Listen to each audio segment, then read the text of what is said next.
अस्सलाम वालेकुम क्लास। आज हम नज़्म गर्मी शिद्दत का बंद नंबर 4 की तशरीह करेंगे। पिछली मरतबा हम नज़्म बंद नंबर 1, 2 और 3 की तशरीह कर चुके हैं। अब हम ये आखिरी बंद नंबर 4 की तशरीह करेंगे। और तशरीह हर बंद में आपने हवाले नज़्म पहली हेडिंग देनी है, सेकंड हेडिंग में आपकी हवाले शायर है। सही? अच्छा, अब आप लिखें तशरीह। पहले बंद पढ़ती हूँ मैं। शेर उठते थे ना धूप के मारे कछार से, आहू नमू निकालते थे सब्ज़ा जार से। आईना आईना महर का था मुकद्दर गुबार से, गर्दों को तप पड़ी थी, गर्दों को तप चढ़ी थी ज़मी के बुखार से। गर्मी से मुस्तरब था ज़माना ज़मीन पर, बुन जाता था जो गिरता था दाना ज़मीन पर।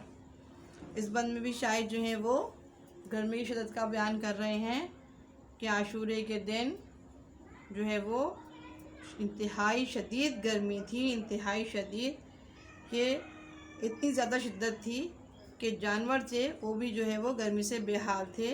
शेर उठते थे ना धूप के मारे कछार से। कछार किसे कहते हैं? जहाँ पर शेर रहता है। चूहे रहते हैं बिल में, सांप बिल में, और शेर कहाँ रहते हैं? वो कछार में रहते हैं। तो क्या था, गर्मी इतनी शदीद गर्मी थी, इतनी ज़्यादा सख्त जो है सूरज की तमाज़त थी कि जानवर जो थे वो बेहाल थे गर्मी से, और शेर अपनी कछार से निकलता नहीं था। आहू न मुँह निकालते थे सब्ज़ा जार से। आहू किसे कहते हैं? आहू कहते हैं हिरन को। तो हिरन जो थे वो भी सब्ज़ा हरियाली ढूंढते थे, और जो है वो मेरा हिरन दौड़ता है मैदान में, वो नहीं निकलते थे, कोई दौड़ नहीं लगा रहे थे, ना दौड़ते थे, बल्कि वो बैठे हुए थे एक जगह जो है वो सब्ज़े में, जहाँ हरियाली थी, जहाँ सब्ज़ा था, वहाँ हिरन जो है वो आराम फरमा रहे थे। आईना महर का था मुकद्दर गुबार से। महर सूरज को कहते हैं, और मुकद्दर गंदा मैला, और गुबार गर्दालूद। सही? अच्छा, अब क्या कह रहे हैं शायर इस मिसरे में? आईना महर का था, यानी सूरज था, उसका जो चेहरा था, जो रोशन चेहरा था, वो कैसा था? वो भी गुबार से तब जो है मिट्टी से अड़ा हुआ था। ठीक है? और जो है गर्दों को तब चढ़ी थी ज़मी के बुखार से। गर्दों आसमान भी गर्म था, शदीद किस्म की गर्मी थी, और ये गर्मी इतनी ज़्यादा थी कि जिससे आसमान को भी बुखार चढ़ गया था, यानी कि उसके दर्जे हरारत में इजाफ़ा हो गया था। सही? गर्मी से मुस्तरब था ज़माना ज़मीन पर, मुस्तरब बेचैन, और जो है गर्मी से हर शख्स, ज़माना यानी कि पूरी दुनिया के जो लोग थे, जो वो सब बेचैन थे, मुस्तरब थे। क्यों? क्योंकि मैदान करबला में असहाबे बैत, अहले बैत खैमा जन थे। ठीक है? और यजीदियत की जो बर्बरियत थी, उसकी वजह से जो यजीदियत ने जो बर्बरियत मचाई हुई थी, आस पास का पूरा माहौल जो था वो गर्म हो चुका था, उसके जुल्म की वजह से। हर चीज़ जो है वो शदीद किस्म की गर्मी और हिद्दत का जो है वो हर चीज़ पे जो है वो गर्मी और हिद्दत जो थी वो बढ़ चुकी थी। ठीक है? सूरज आम हालत में तो गर्म तो सूरज है ही है, लेकिन उस दिन सूरज और ज़्यादा दहक रहा था। सही? गर्मी से मुस्तरब था ज़माना ज़मीन पे, भुन जाता था जो गिरता था दाना ज़मीन पर। और जो भी दाना, अनाज या फसल के जो भी दाने थे, वो अपने खोशे से अगर ज़मीन पर गिरते तो वो क्या हो जाता? जब पक जाते थे, जल जाते थे। पकना दूर की बात, वो जल जाते थे, शिद्दत गर्मी से वो दाने जल जाते थे। अब तशरीह लिखिए इसकी आप। मंजबाला बंद में शायर, मंजबाला बंद में शायर दो आशूरे के दिन की दोपहर का जिक्र कर रहे हैं। आशूरे के दिन की दोपहर का जिक्र कर रहे हैं कि उस दिन गर्मी अपने उरूज पर थी, इतनी ज़्यादा गर्मी की शिद्दत थी, ठीक है, कि हर चीज़ जो थी वो गर्म हो चुकी थी, हर चीज़ का दर्जे हरारत बढ़ चुका था।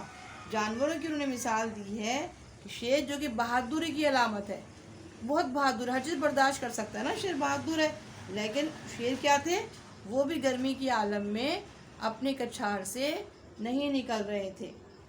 شیر گرمی کی وجہ سے اپنی کچھار سے نہیں نکلتے۔ گرمی تھی کہ علامہ شدت اتنی زیادہ تھی، گرمی تھی کہ علامہ شدت اتنی زیادہ تھی کہ بہادری کی علامت سمجھے جانے والے شیر بھی اپنی کچھاروں سے باہر نہیں نکلتے تھے۔ ہرن بھی درختوں کے سائے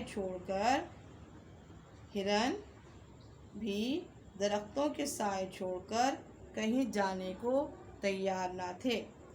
خشک مٹی کی بدولت اتنی گرد و غبار اڑ رہی تھی کہ سورج کا چہرہ بھی اس میں چھپ جاتا تھا۔ خشک مٹی کی بدولت اتنی گرد و غبار اڑ رہی تھی کہ سورج کا چہرہ بھی اس میں چھپ جاتا تھا۔ سورج کی تپش نے زمین ازحد گرم کر دی تھی۔ سورج کی تپش نے زمین ازحد گرم کر دی تھی اور زمین کی تپش کو دیکھ کر آسمان کو بھی بخار ہو گیا تھا،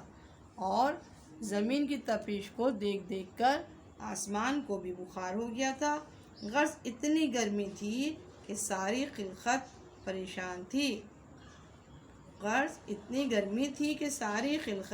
پریشان تھی، مجبور تھی۔ گرمی بھی تو کچھ کم نہ تھی، اتنی گرمی تھی کہ جو دانہ بھی زمین پر گرتا تھا زمین کی تپش سے بھن جاتا تھا۔ صحیح ہے، یہ میں نے آپ کو بند نمبر 4 کی تشریح کرا دی ہے۔ نظم گرمی شدت کا پورا کام کروا دیا ہے۔ اب رہ گیا آپ کا مرکزی خیال۔ کاپی پر اپنے مرکزی خیال کی ہیڈنگ دیجیے اور مرکزی خیال لکھیے۔ ٹھیک ہے، ہیڈنگ دے دیا آپ نے مرکزی خیال کی۔ چلیے اب لکھنا شروع کریے۔ میر انیس کی یہ نظم گرمی کی شدت دراصل مرثیہ ہے۔ میر انیس کی یہ نظم گرمی کی شدت دراصل مرثیہ ہے جو واقعہ کربلا سے متعلق ہے۔ واقعہ کربلا کے روز میدان کربلا اور ارد گرد کا جو موسم تھا گرمی کی شدت تھی اور چرند پرند پر اس کے جو اثرات تھے میر انیس نے اس نظم میں نہایت خوبی سے بیان کیا ہے۔ واقعہ کربلا کے روز میدان کربلا اور ارد گرد کا جو موسم تھا گرمی کی جو شدت تھی اور چرند پرند پر اس کے جو اثرات تھے میر انیس نے اس نظم میں نہایت خوبی سے بیان کیا ہے۔ منظر بالا نظم میں شاعر